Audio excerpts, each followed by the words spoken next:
నమస్తే అండి. మాజీ ముఖ్యమంత్రి వైఎస్ జగన్మోహన్ రెడ్డి గారు నడుపుతున్నటువంటి వాహనం కిందనే సింగయ్య అనేటటువంటి వ్యక్తి చనిపోయాడని, పట్టించుకోలేదన్నటువంటి వ్యవహారానికి సంబంధించినటువంటి విషయంలో ఇప్పుడు కేసులు జగన్పై కేసు, అలాగే జగన్తో పాటుగా ఉన్నటువంటి మిగతా వారిపైన నాయకులపైన కూడా కేసులు పెడుతున్నటువంటిది అన్నటువంటి విషయం కీలకం. ఇది ఎలా ఉంటే ఇక్కడ అసలు కిటుకు ఒక ట్విస్ట్ ఏంటంటే, సహజంగా మాజీ ముఖ్యమంత్రికి అలాగే ప్రధాన ప్రతిపక్ష నాయకుడికి వాహనం నడిపే డ్రైవరు ప్రభుత్వ ఉద్యోగి ఉంటాడు. మరి ప్రభుత్వ ఉద్యోగి నడుపుతాడు అంటే జగన్ వాహనం నడిపేది ప్రభుత్వ ఉద్యోగి.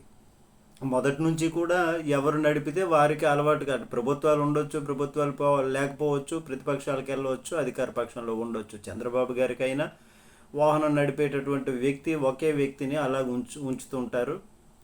ఆయన నడుపుతూ ఉంటాడు లాస్ట్ వరకు అలాగే కంటిన్యూగా. కాబట్టి జగన్కి సంబంధించినటువంటి ఈయన కూడా జగన్మోహన్ రెడ్డి గారితో మొదటి నుంచి కూడా ఆయనే నడుపుతున్నటువంటి వ్యక్తి. అంటే మరి ఈ విధంగా ప్రభుత్వాలు మారినప్పటికీ కూడా అలవాటు పడుతుంటారు కాబట్టి మార్చుకోరు వీళ్ళని. డిపార్ట్మెంట్ తరపున గనుక పోలీసులు కూడా ఈయన డిపార్ట్మెంట్ తరపునే వచ్చాడు కాబట్టి పోలీసులు కూడా ఆ విషయాన్ని అక్కడ వదిలేస్తారు. అయితే ఇప్పుడు ఇక్కడ ట్విస్ట్ ఏంటి అంటే, జగన్ వెహికల్ కింద పడడం, మరణించడం వాస్తవమే.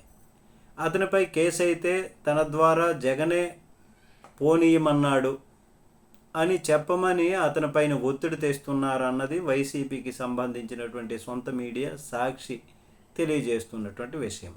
మరి దీనిపైన ఏం జరుగుతుందో చూడాలి. నమస్తే.